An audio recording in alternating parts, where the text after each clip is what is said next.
Hello, everyone. With me today is Blake Janover, the CEO of Janover Inc. Hi, Blake. Luca, I'm a big fan of yours. I've been following you for years. I'm very grateful to be here. Thank you, Blake. Do you want to just explain in a couple of words what your company does? Sure, we're a platform for commercial transactions. Our core business is like a two-sided marketplace for multifamily and commercial mortgages. And then we all offer additional software subscription and financial services products that are all tech-enabled, AI first, and what have you. And we're traded on the NASDAQ under JNBR. Excellent. Thank you. And you are based in? Boca Raton, Florida. Thank you. So I will ask you the question that I ask all the guests on this podcast, which is, what is for you operational excellence? What does it mean for you? No matter how many times you ask the question, no matter how many good answers there are, I think it's a very complicated question. So when I think about operational excellence, I think about holistic strategy that drives into very tight execution via KPIs, or if you're using a framework like EOS via rocks, or if you're using OKRs via OKRs, where there's a very clear message and strategy at top that drives straight down incrementally throughout the organization so that every single person in the organization knows what levers they pull and what their numbers are to drive each incremental initiative up the ladder. And that the top and the bottom align with driving shareholder value, which I think is the job of any operator. Thank you. I like very much that you went into this idea that everyone knows what it means, that it's not something that just talked in the boardroom, but everyone at all level knows about it. It's a very hard thing to do. Communication. I was talking to somebody the other day, and what I say isn't necessarily what somebody hears.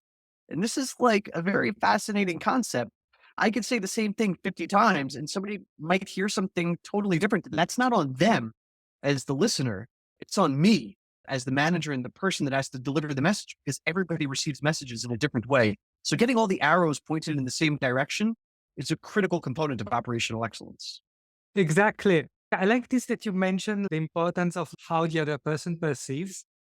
I've seen this becoming a problem over the last few years when companies are moving more to remote, because usually when you're having a conversation in person, it's much more likely to see if the other person is maybe not getting it. You can see the body language. And sometimes when you're sending an email or having a Zoom meeting, it's much harder. And I'm seeing some companies having a problem with that. Do you work mostly in person, or is your company also doing a lot of things remotely? So it's very interesting. So we are definitely a tech organization, and we started 100% remote and distributed. So I used to Wow. run big offices with hundreds of employees, and I said, "Oh, this is terrible. We're going to be all remote and distributed." So we started all remote and distributed, and then we opened that office, and one person came to the office, and another. So now I would say most of the leadership is in the office. A lot of people are in the office. We still take advantage of being able to have all stars all over the globe. But I will tell you that it seems to be much more valuable to have humans here in the office, not just because of the communication. I'm going to sound like an old man, not that I'm ageist. And I'm going to defend myself by saying I've been fully remote and distributed, and I've run engineering teams and tech organizations. So I'll say that, but I'll follow with there is an unbelievable power to serendipitous conversation. I think about the humans in our organization like cells inside an organism. Cells do not live in vacuums. They are bumping into each other and moving around. And there's like this healthy entropy that happens in the office where I walk into one guy's office and we're talking, and somebody walks by and he hears it and he comes in, and people can say whatever they want about the water cooler being nonsensical. And I will tell you, it is a powerful aphrodisiac for driving value inside an organization. It creates velocity.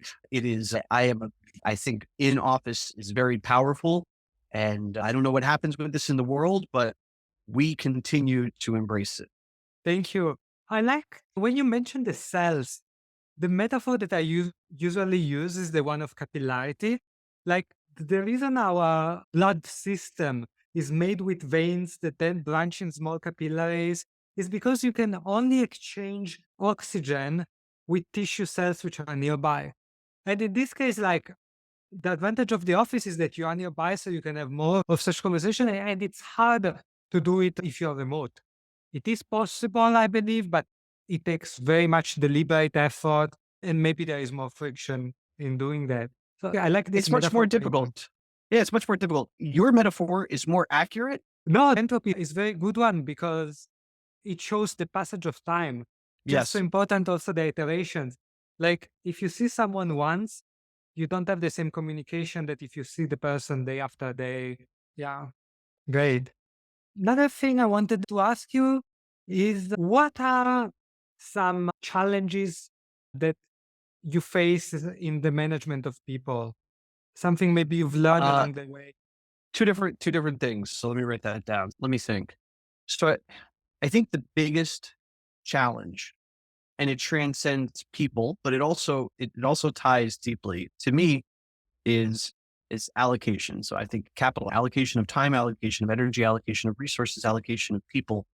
The biggest challenge is where do I put my each incremental investable capital? And my investable capital is seconds and minutes, and it may be dollars in the context of hiring somebody. Is it in coaching this person? Is it in talking to the manager to get the manager to coach this person? Is it in pushing, or is it in letting them make a mistake? So this is maybe farther than you want to go, but I think about every moment having and every activity having an opportunity cost. When I engage in an activity with a person or anything, it is implicitly stating that it is more valuable than every other activity that I could possibly engage in at that moment of time. Now, that's not about necessarily managing people, but it definitely applies there, but it applies to the whole organization in life. And so that's the challenge. Where does the next incremental moment go? And what have I learned? So much. I think I think one thing that's powerful, if you could do it without being patronizing, is leading through this kind of Socratic method of asking instead of telling. It's very powerful. And I wasn't able to do it when I was younger because I was so arrogant. Not to say that I'm not like a little cocky now, but I was so arrogant. I thought I knew everything. Now I clearly know very little. So when I'm asking, it's not like one of my professors at school who's asking to get me to go somewhere that they want me to go. I'm asking because I want to know what they think. Maybe I agree, maybe I don't agree, but let me get this, and then we can see where it goes. So I have found leadership through asking questions to be very powerful. Thank you so much. I love both, and I particularly like the first answer because it's something that the people in the audience, which are already CEOs, they know how much of the job of a CEO is allocation of time, of capital, of focus, everything. And that's one of the things that instead the people who are not CEOs or are not dealing with CEOs on a daily basis, it's something they don't understand just how important it is. And in this spirit, I wanted to ask you if you wanted to explain what's on your mind as a CEO, specifically as a CEO that people don't think it's on your mind on a daily basis. What else comes to mind? Okay. Give me a moment. Okay. First, let me step back for a second. I want to say one other thing that I learned. Yes, And it is infinitely higher ROI to take somebody that's good at something and make them great, or take somebody that's great at something and make them amazing, than it is to take somebody that's not good at something and make them okay. It is like, don't even try. All right. So explain love something it. that's on my mind. Explain something that's on my mind as a CEO that people don't think is on my mind. Okay. So I think one of the jobs of a leader is whether they want to take feedback and make a decision or make a decision. Generally, we're synthesizing a bunch of information and maybe we're taking recommendations. Maybe we bring something to our board or our team to get their approval. Maybe we don't. But I think one of the critical roles of a CEO is to be extremely decisive when the decision is made and act with clarity and confidence. And I think the thing that's on my mind, and I generally on the mind of other CEOs, is while we are getting everybody behind us, with clarity and confidence, there's still plenty of fear, insecurity, and concern. Is this the right decision? Now, because whether or not it's the right decision, the most important decision is to take action in one direction or another. I think Bezos frames it well with the door. So hopefully, if we're not extremely high confidence, it's a door that we could run through and then come back through and close the door and not go back through there again. So the extent that we're feeling angst is probably associated with if it's a reversible decision and if it's an expensive decision. But if you are following a highly confident leader, he's either a little nervous and not showing it or a sociopath. I'm a little nervous. Thank you, Blake. I like this because that's a great example of something that plenty of people might not think or understand. I remember there was Yishan, the former CEO of Reddit, who wrote something on Twitter along the lines of how much of the job of a CEO is to manage their own moods so that every morning, no matter what happened, they show up in a way that's positive, constructive, and moves things forward and makes people Yeah. good things. Yeah. We're all managing to the psychology of those around us. If you want to talk about the ultimate manager of the psychology of people, it's Jerome Powell. It's the hardest job in the world. His biggest lever for managing our economy is not interest rates. It is not. It is managing the sentiment and the feelings of people. His most powerful tool is his rhetoric, is the words that he uses and the way that he uses them on TV. It is so the job of a CEO is, unless you're Jamie Dimon, is a smaller version of that because you want people excited and running in the same direction as you. And William Wallace did very well. Yeah, I didn't know. I only know it through Mel Gibson and Braveheart, but that's what people want to follow. They want to follow somebody that's inspired and excited. And William Wallace was nervous about all kinds of things. Went. I'm not comparing myself to William Wallace, but I like the analogy. Yeah, and I think this is so important. It's something that I've seen that like CEOs tend to get about the importance, a bit like you say, as William Wallace, of moving forward, leading, being part of the action. Of course, you're not doing the same things, but you are part of the moving forward. And that's something that instead Yeah. at lower levels, I see a bit less, not always. And yeah, that's great. Thank you. Doc, since you mentioned a few people, do you have any role models? A lot. Sure. So there's easy ones like my mother and my father. There's similarly easy ones like mentors I've had along the way. Plenty come to mind. A friend of mine, Marcelo, but I roll through mentors via biographies. So most of my best mentors are dead people. Right now, one of my biggest recently passed away. I've got Charlie Munger Oh, right wow. here. Yeah. He's so God bless that guy. So I would say some of my mentors are authors and biographies. Charlie Munger is a mentor. This book Titan about Rockefeller, he's a mentor. I can't say Vanderbilt is a mentor because he was a jerk, but there's elements about him. So I definitely collect mentors over time via books that I read. I would say it's hard to say Nassim Nicholas Taleb is a mentor because I would just like to bifurcate his personality from his brain. No disrespect, Nassim, you're a bit much, but his brain is a mentor of mine. My answer to your question is lots of mentors, generally via books. Thank you. And if I can ask one follow-up question on mentors, because I know that there are some people who just get it, and there are some people who have trouble finding mentors, not because they don't know people they could learn from, but they don't know what questions to ask or how to involve them. And do you have any advice on that? Any one question, for example, that worked well, or how you involve the mentors that you have, the alive ones? The living ones. Okay. Yeah. First, so there's getting, and then there's how I involve them. I've been very lucky. So some of the mentors I have, I've reached out to on LinkedIn and been like, hey, let's connect, let's talk. And I've gotten very lucky. I think maybe it was easier for me because I have some level of pre-existing credibility. I've got the Harvard Business School and the whatever the heck else. So my LinkedIn looks good. I don't know, maybe clean up your LinkedIn, but not yours, Luca. So that's not a good answer. A better answer is I've put myself in uncomfortable situations.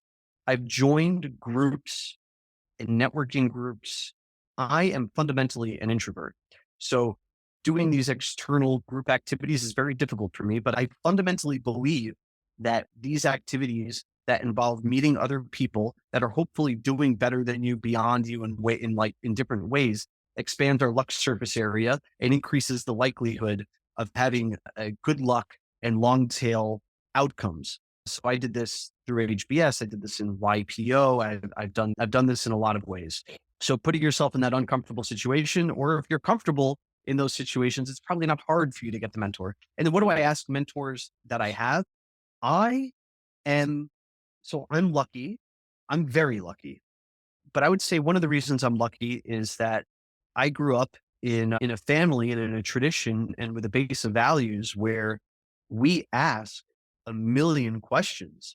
So if you're smart and you're in a room with me, Luca, if this wasn't being recorded, I would just be asking you a million questions until you got tired of me. And then I might end it with like, how can I be useful to you? Because I've just used your brain. But yeah, so sometimes I do monthly meetings. Sometimes I just randomly call and text.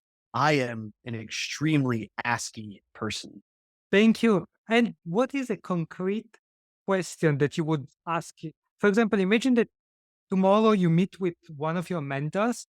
What would be an example of one thing you would ask them?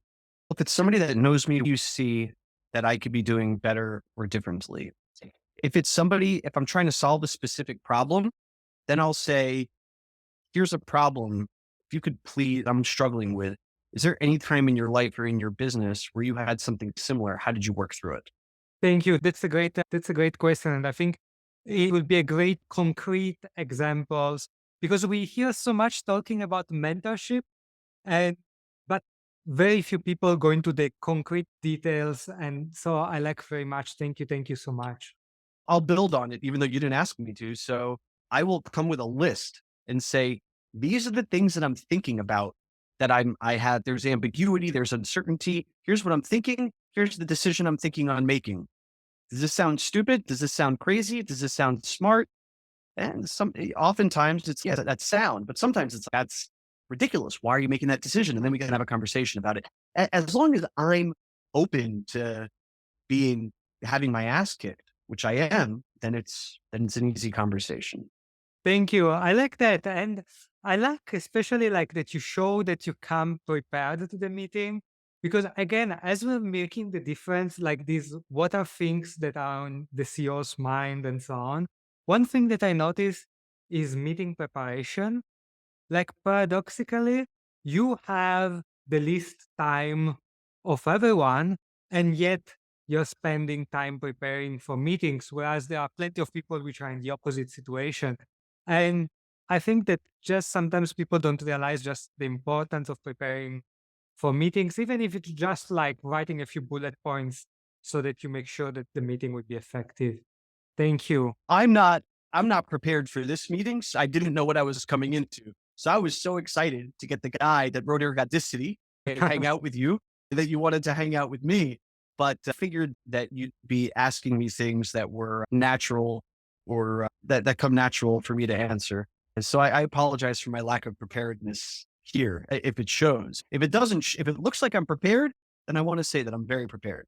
Actually, you are preparing here because when I'm asking a question, you're taking 2, 3 seconds to answer, which for me does count as preparation. And a lot of people, sometimes there is this belief that you're supposed to speak immediately after the question, which is just not true. And so thank you for leading by example with that. You're very And sweet. no, it's something that you really don't see as much. Like maybe now you're seeing it, but there are so many people which I see that are limited not by their skills, not by their current education, or but just because they are not exposed on a daily basis by people who raise the bar or show what's possible or show the best practices. And so I think that's just so valuable. And that's why I'm asking these questions. How Is there any way in which the listeners to this podcast can help you? Yeah, I would say, look, our company's name is Janover. We're on the NASDAQ, JNVR. The website's janover.co. My email is blake@janover.co. If you have ideas, suggestions, recommendations, I read all my emails. I don't respond to every email that comes in. Mm. But if you have thoughts for me and they hit my email, I'm going to read them. So I would say that whoever's listening to this that wants to be useful to me, bring it on. Thank you. I wanted to shift to another topic. Wanted to ask a couple of questions about learnings maybe that you made along the way. And in particular, for example, if you met someone who's 25 years old, like in the same position where you were when you were 25 years old, what pieces of advice would you give him? I don't love giving advice because it's all very subjective, but I'll do it. Learn from the mistakes of others. Read books, learn from the mistakes of others. Over index towards risk at 25. The older you get, the harder and the more complex it is to take very big risks. So you're 25, travel the world on a backpack. You live in America, go live in Vietnam. You live in India, go live in Israel. It is far more powerful than a university. I think the most powerful thing about a university, unless you're getting a PhD and learning to think about things through the lens of statistics, is the network. You're going to have much more out of university at Harvard Business School or Princeton than you might out of a local community college. No disrespect to the local community college, but if I had to choose between local community college, putting on a backpack and going across China, I'm going across China. And when I land in China, I am a far more valuable asset in China or India or Japan or Europe than I am here in America. Learn a language, go on adventure, travel, start a business, fail, make mistakes, take big risks. I did all of that. And there's pros and cons to it. But the adventures that I lived in my young life are the building blocks of who I am today. You know what? You can always go back to college. I went back to school at 38 years old with a wife and 2 kids. If you got to do it, you can do it. All right. That's my speech to the 25-year-old. Wow, congratulations. And since you mentioned the importance of network at university, I know that there are a lot of people who go to university and they have no idea about what it means that university might provide a network that might be useful in life. And to those people for which it really doesn't come natural, do you have any advice regarding that? First off, it doesn't come natural to me. So everybody that talks to me, they think I'm extroverted and I'm charismatic and whatever. And it may seem like that, but if I have to choose between being in a group of people or being in a cave, I generally prefer to be in a cave.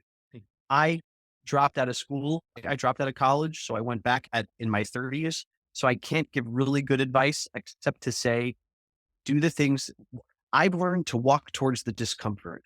If there's something like an event, a group, something that makes me uncomfortable, that discomfort sometimes is like a self sabotaging, upper limiting behavior type thing. And I just have to rip off the band aid and go, which generally some insecurities or something like this. If I was young and in school, I would join clubs. If I'm interested in finance, I would join the finance club. If I'm interested in math, I would join the math club.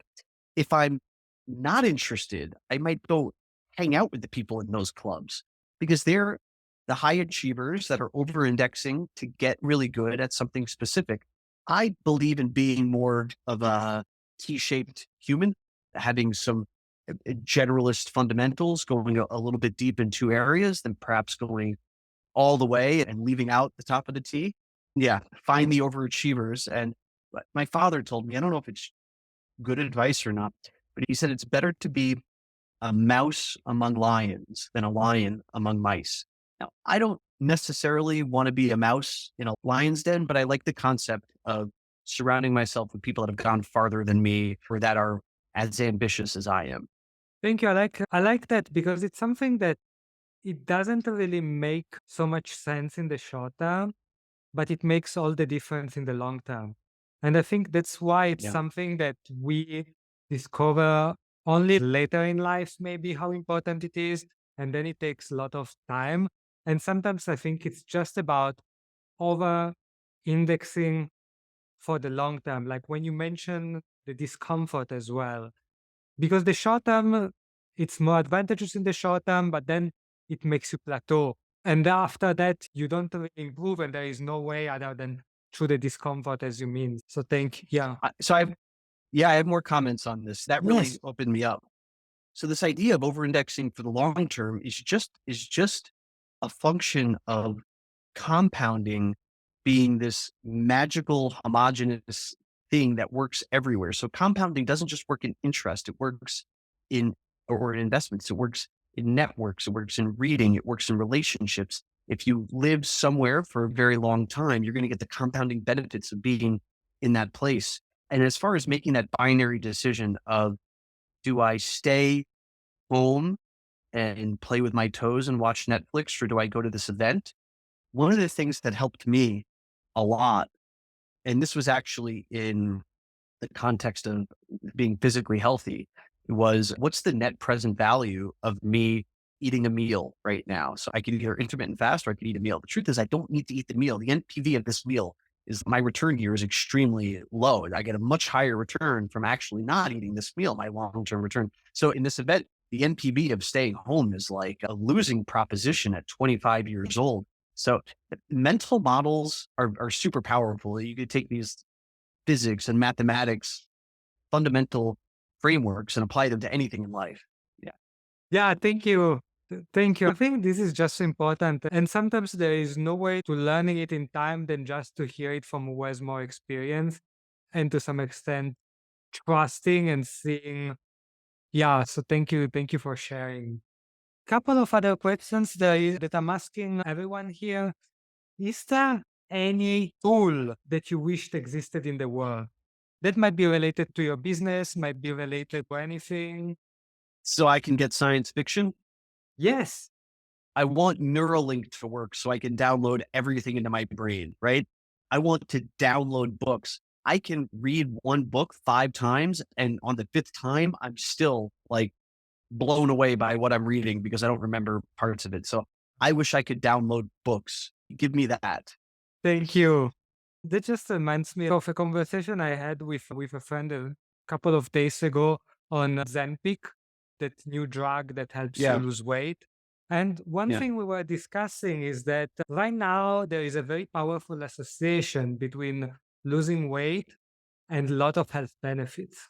And a lot of that is related to the fact that usually there is a correlation between losing weight and doing exercise or living healthily, which brings the health benefits. And I still think that Ozempic is very powerful and brings benefits. I just think that the correlation between not being overweight and the health benefits will decrease if Ozempic becomes very powerful because there would be less associations. And so I'm thinking like about what you said, that right now there is a lot of correlation between having information and being smart or wise because you need to read. And I just wonder if we were to download all the information or to have some AI to present it to us, the correlation between having information and usefulness would decrease. Just a I think you're 100% right. Can I ask you a question? yes, of course. From all the CEOs you've spoken to and all the research that you've done and all the thinking that you do, if you had to give me one piece of advice as the company and I and the people around me as we scale and grow to the next level and break through ceilings, if you could give me one succinct piece of advice, what would it be? Yeah, so as you know, I don't do anything like related to strategy. I focus on risks and people. Related on that part of competence, the thing I see is that as we scale, as companies scale, it's important that people know how to transmit standards. Because right now, you have some standards in your organization, could be some core value, could be how things are done, which kind of people we hire. And those things, it's very easy to lose them as the company scales. And it looks like it's not important now. It looks like there is something more important to do. And we tend to forget them. And the thing is that I've seen that it doesn't really take much time to keep those standards. But the problem is when you try to keep them in a way that's efficient. For example, writing some documents, asking some external people to make some training. None of these really work. And instead, the thing that will work will be you every now and then making an example out of something. And I'm not saying making an example as in a big punishment to someone or big reward to someone.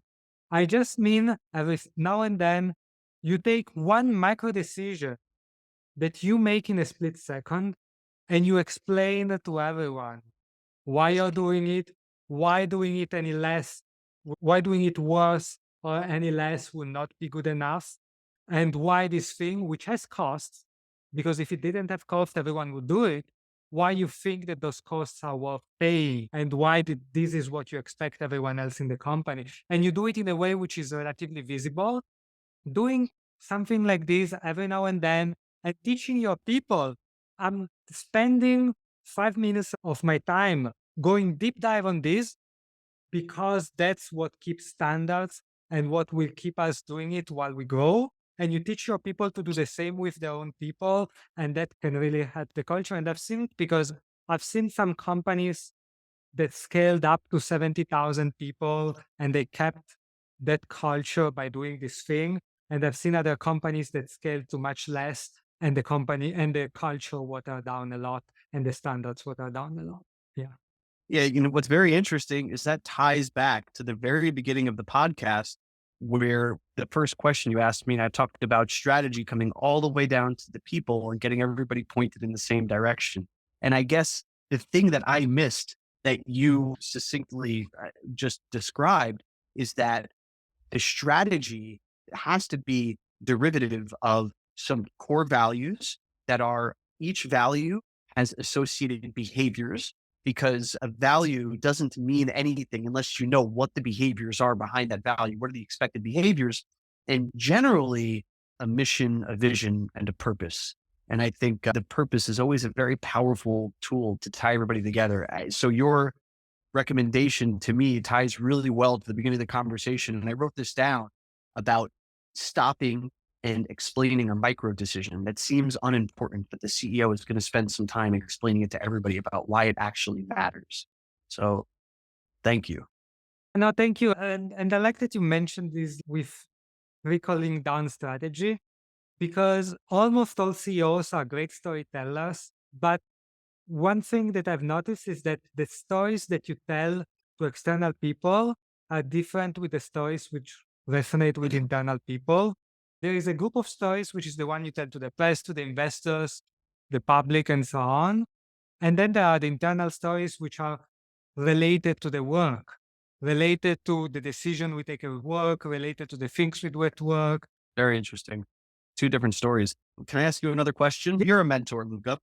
So when you look at CEOs that have failed, and failure is always, at the end of the day, if it's like this ergodic event, right? This binary event, it's a function of not managing risk along the way, whether it's cultural risk or operational excellence or managing margins or cash or whatever.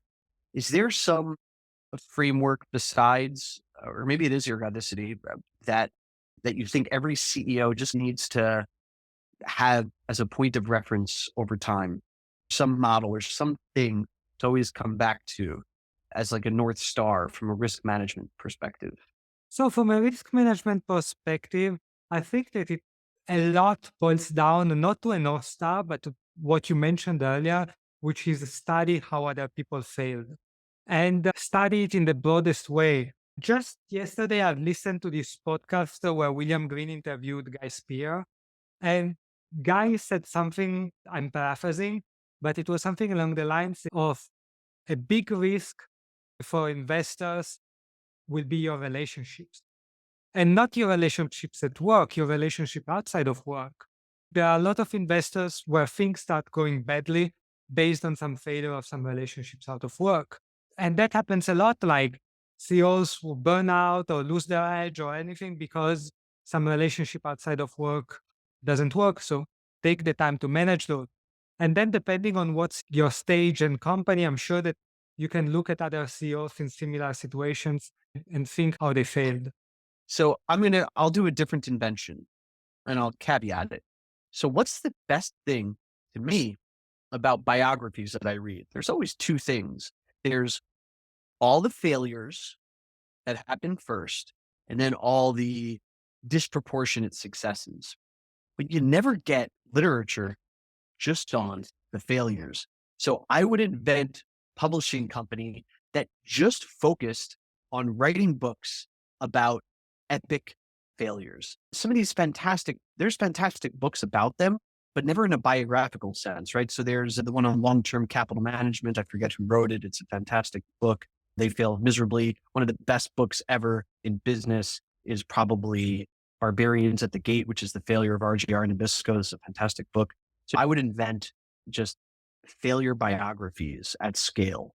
I think we get a lot of survivorship bias and we think, oh, these people, he drank orange juice every day. If I drink orange juice every day, but all the other people that failed also drank orange juice every day. So much easier. Munger teaches always invert to look for the things to avoid. So I love the idea of having all of these failures that you could read about. And these are all the things I need to avoid. But the one thing that sticks in my mind, Luca, is your analogy from the Poker Gadicity, where with the skier, the fastest, the best, but his leg is broken and it's immaterial. So the second or third fastest skier is the one winning the gold medals because he avoided this binary business sending event. And so, yeah, I thank you for that inspiration.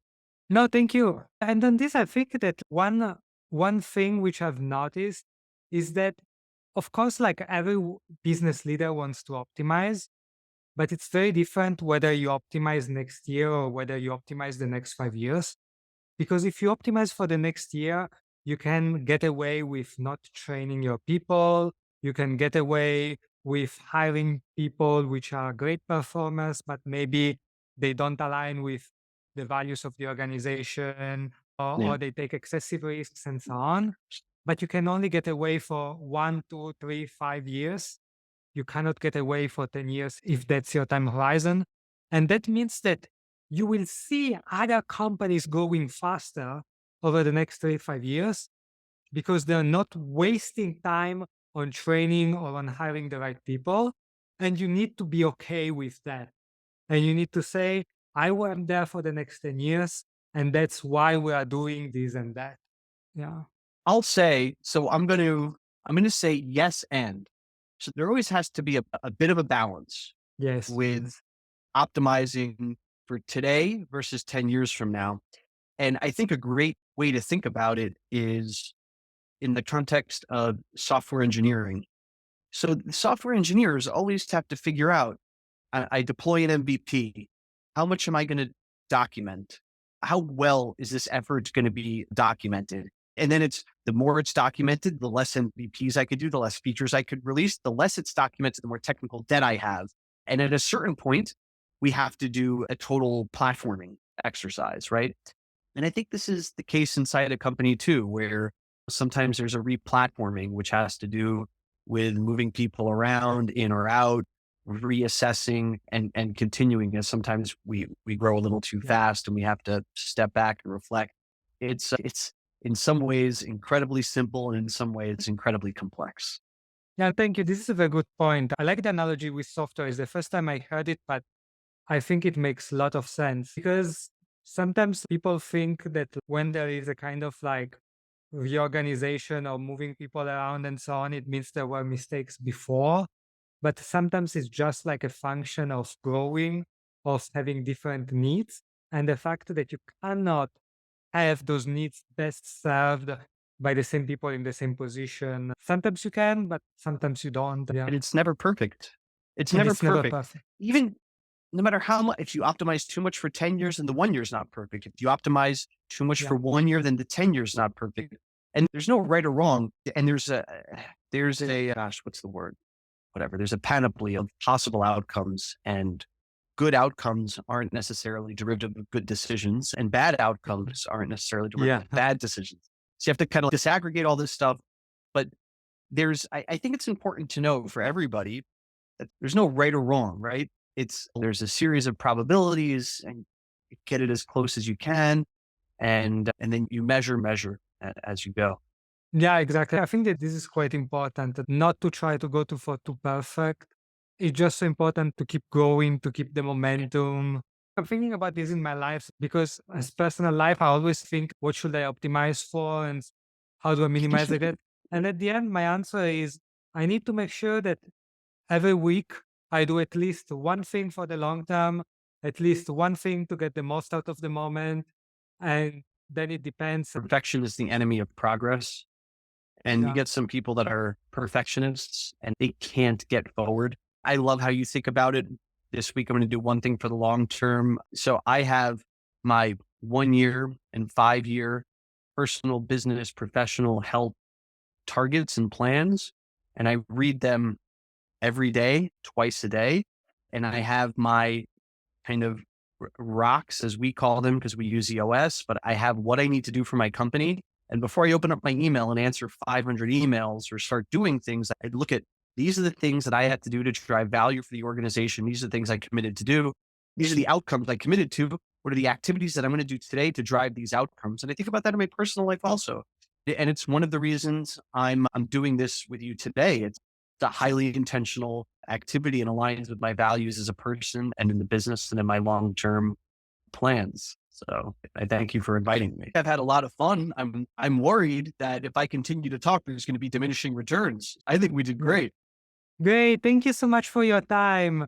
Thank you. That was just so great. And yeah, thank you so much. I've also learned a lot personally. And if at any time you want to have another conversation, really, thank you so much. I'll do it, Luca. I'm very, very grateful to be in your orbit and watching your trajectory from afar. Thank you so much.